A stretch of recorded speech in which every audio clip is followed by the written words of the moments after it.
munsi wa none turahari kandi n'ejo hazaza tuhari. Impamvu nuko baratsinze.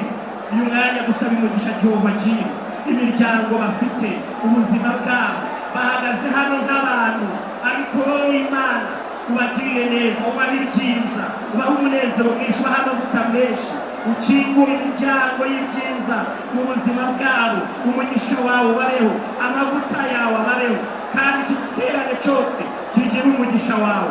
Dusengeye iteraniro, dusengeye umuntu waje hano, hari uwaje arwaye nakizwe nawe, hari uwaje ananiwe nabyutswe nawe, hari uwaje abuze ibyiringiro niyakira ibyiringiro by'iteka ryose.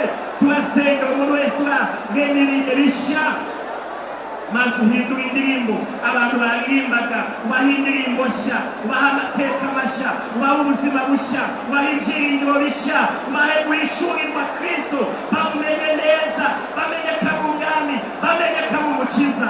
Iki giterane turagisengeye, ududuriza amazi menshi, ududuriza amazi menshi. Aba bantu bageze hano, Yesu Kristo mwami, nawe baha amazi bawe, baha amazi bawe, baha amazi bawe. Wakoze ku byo ukoze, wakoze ku kingu y'ijuru, wakoze ku bw'ibyo uremye, wakoze ku bw'indwara ukijije, wakoze ku bwabo uhagurukije. Tuguhaye icyubahiro Yesu, icyubahiro ni icyawe. Tugukomeye amashyi menshi, turagushimiye aba babyeyi uhaye kubyara, turagushimiye izo ngo wubatse, turagushimiye ibyo ukoze mu gihugu cy'u Rwanda, umugisha utanze mu gihugu cyose, mu ntara zose z'iki gihugu, mu turere twose, mu nzego zose z'ubuyobozi. Tugushimiye ibyo ukoze mu itorero. Aya mashina yawe, aya mashina yawe, aya mashina yawe, aya mashina yawe Yesu, turagushimiye.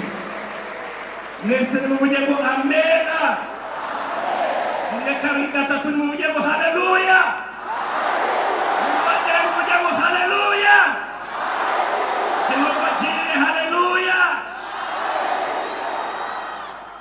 Yesu Kristo ari hano kugira ngo adudurize, maze natwe twese tuwe. Yesu aho umugisha. No mu busaza bazagira amakakama menshi n'itoto, bazagumya kwera. No mu busaza bazagira amakakama menshi n'itoto, kugira ngo byerekane yuko Uwiteka atunganye. Niwe gitare cyanjye, niwe gitare cyanjye, ntarimo gukiranirwa na guke. Mureke tumukomere amashyi, tumushimire.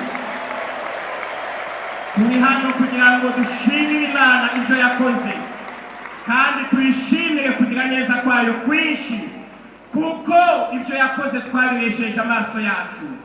Ugiye kwese umwanya gusenga, tubwira Imana ngo ijwi ryacu uyu munsi rizamuke kandi rigere ku Mana nk'igitambo cyo gushima imirimo Imana yakoze. Dushimiye Jehovah Jireh, mwarakoze cyane kudutegurira iki giterane. Yesu abaha umugisha. Mubarambureho ibiganza mwese tuvuge ngo Yesu abahe umugisha. Mwongere muvuge ngo Yesu abahe umugisha. Mwongere muvuge ngo Yesu abahe umugisha. Ariko n'aba bantu bari hano iyo mubitegura ntibaze, ntabwo mwari kunezerwa. Namwe murambure ibiganza, aba bantu bose mubabwiye ngo mwakoze kuza.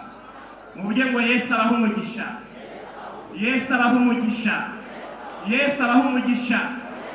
Mwari muzi umugisha ni iki? Umugisha si amagambo, umugisha ni ibyo ukeneye aho ugeze. Iyo tuvuze ngo Yesu aguhe umugisha, tuba tuvuze ngo aguhindukire icyo ukeneye aho ugeze. Ngaho ni muwakire mu izina rya Yesu. Tugiye kubasengera rero.